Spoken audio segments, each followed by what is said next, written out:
नमो नमः विद्यार्थियों। आप सभी का बहुत बहुत स्वागत है संस्कृत की इस कक्षा में।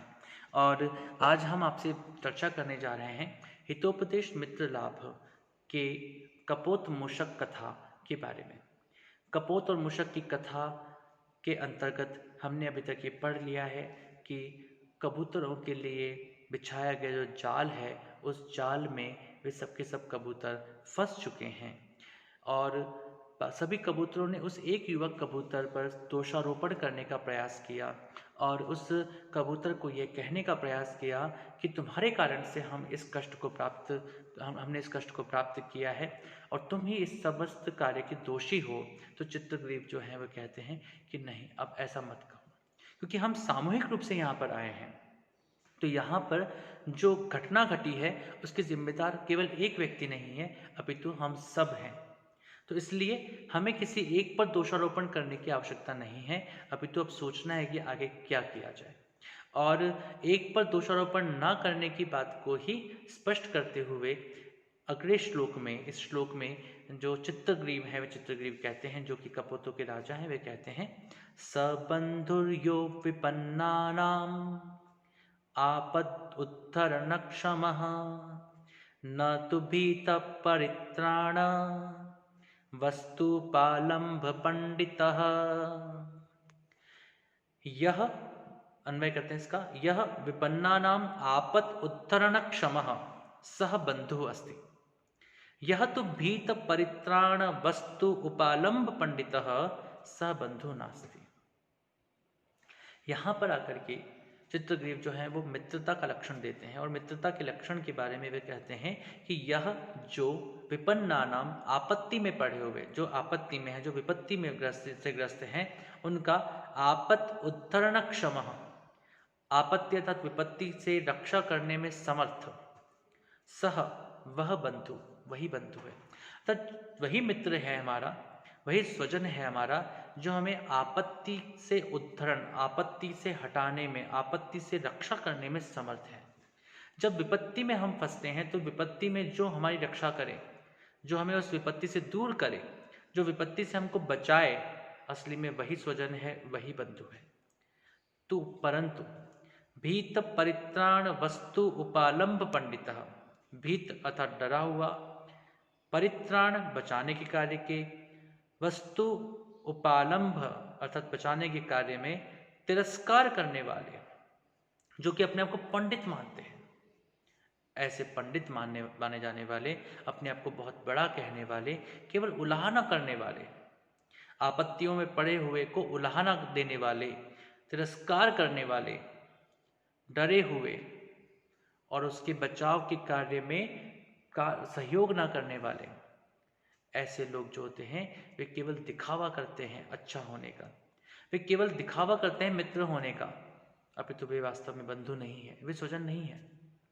अर्थात जब आप पर कोई विपत्ति आती है, और विपत्ति जब सामूहिक रूप में आती है, तो जब हम सामूहिक रूप में किसी विपत्ति में फंसते हैं, तो उस विपत्ति के समय में जो उस विपत्ति से निकालने में हमारे लिए सहयोगी बनकर के आगे आता है, हमारे लिए उन समस्त कार्यों को करता है जिसके माध्यम से उन विपत्तियों से हम अपनी रक्षा कर सकें या अपने आप को बचा सकें, वही वास्तविक रूप में स्वजन है।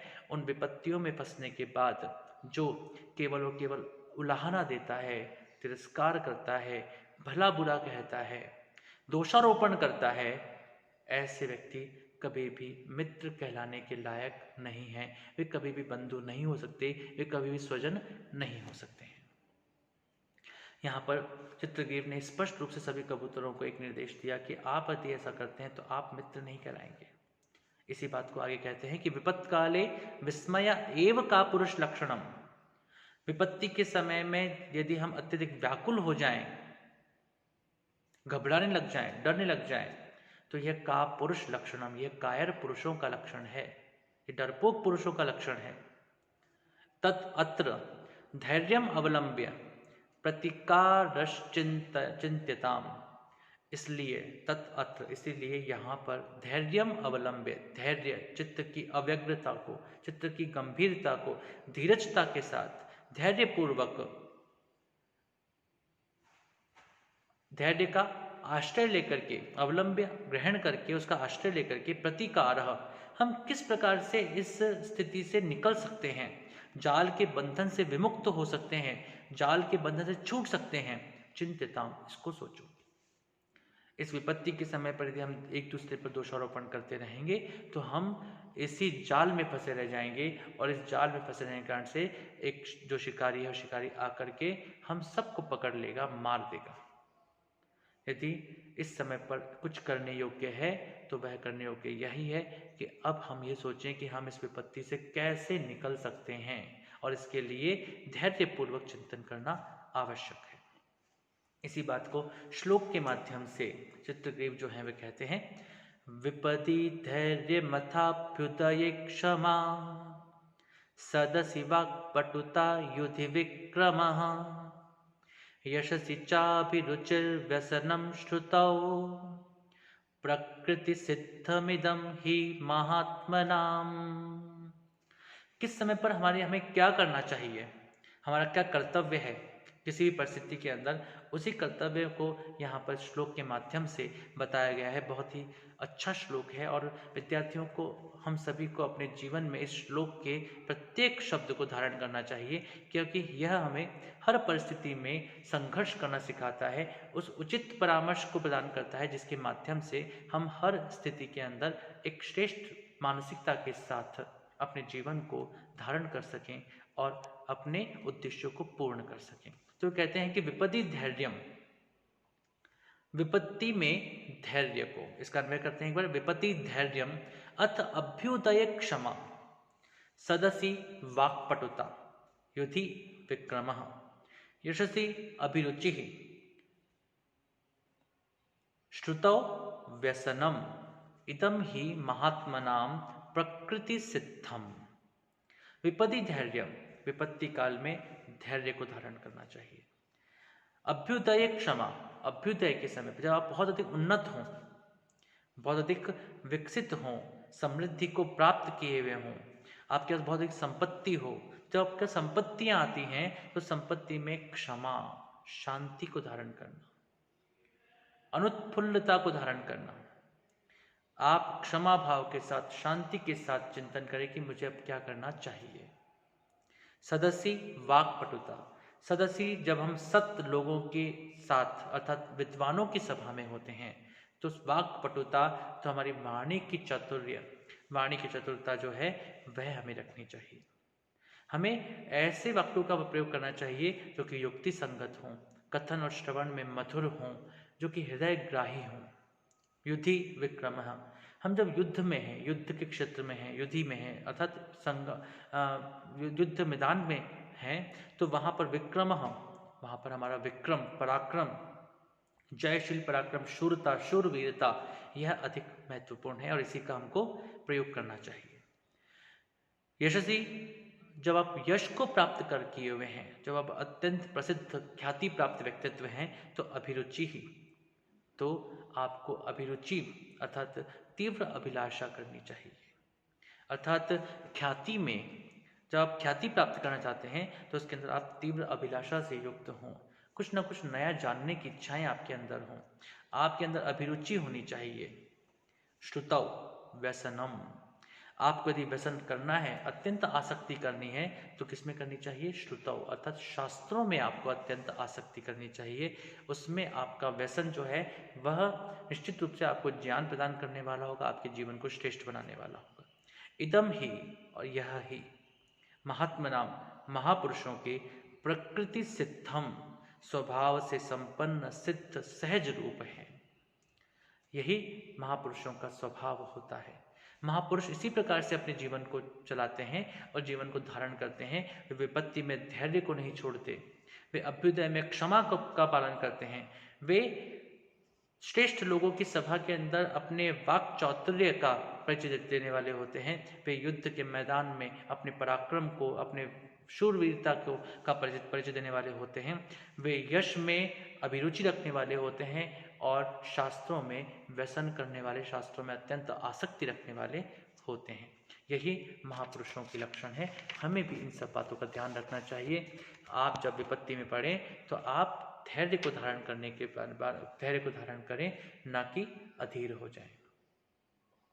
इसके बाद अगले श्लोक में वो कहते हैं, संपदि यस्य न हर्षो विपदि विषादो रणे च भीरुत्वं तं भुवनत्रयतिलकं जनयति जननी सुतं विरलम्।